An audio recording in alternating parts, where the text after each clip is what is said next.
Des banques françaises ont fourni environ 2 milliards d'euros à des entreprises agroalimentaires favorisant la déforestation en dépit d'une loi qui leur interdit de financer les dégâts environnementaux, selon l'analyse d'une ONG spécialisée consultée par l'AF.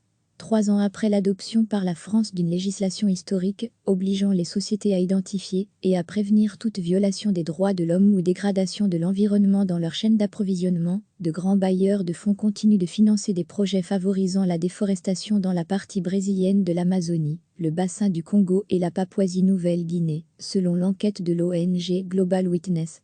Cette ONG, spécialisée dans la lutte contre le pillage des ressources naturelles, estime que BNP Paribas, Natixi et le Crédit Agricole ont toutes des politiques et des engagements dans les matières premières agricoles qui risquent de favoriser la déforestation.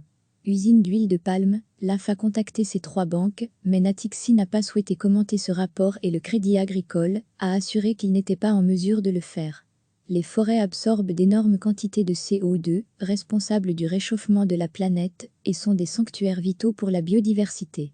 Mais chaque année, une région boisée aussi grande que l'Angleterre et le pays de Galles disparaît. L'année dernière, Natixi a contribué à hauteur de 45 millions d'euros à une ligne de crédit renouvelable attribuée au groupe agroalimentaire Olam International.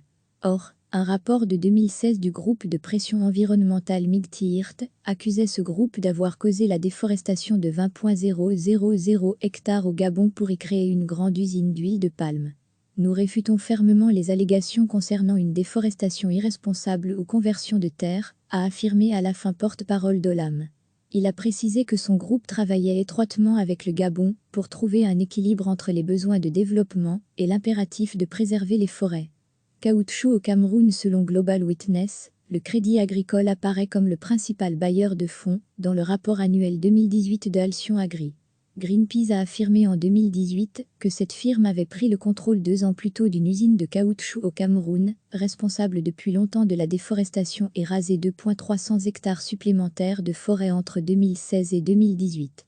En 2017, le Crédit Agricole était la banque pilote d'une émission de dette de 300 millions de dollars, 274 millions d'euros, réalisée pour le compte du groupe chinois Sinochem, actionnaire majoritaire d'Alcyon Agri selon la base de données Thomson & Co.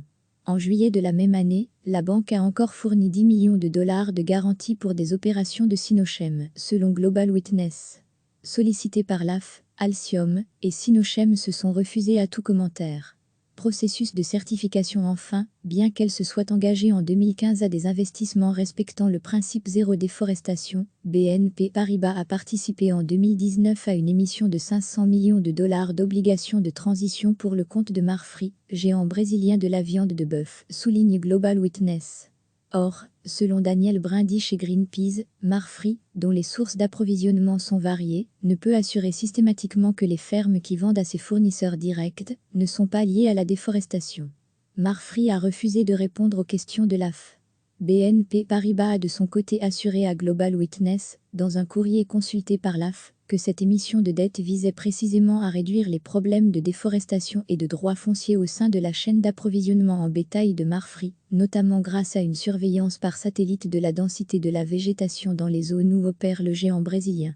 BNP Paribas a été le garant principal d'une émission d'obligations d'1 milliard de dollars réalisée en mai 2019 pour le compte d'une filiale de Marfrig, NBM US Holding, selon Thomson & Co. La banque a également géré des obligations estimées à 1 million de dollars pour Sinochem International. La banque a affirmé à Global Witness que tous ses clients en Amazonie étaient certifiés ou engagés dans un processus de certification pour s'assurer que leurs pratiques étaient responsables. Recevez chaque matin l'essentiel de l'actualité.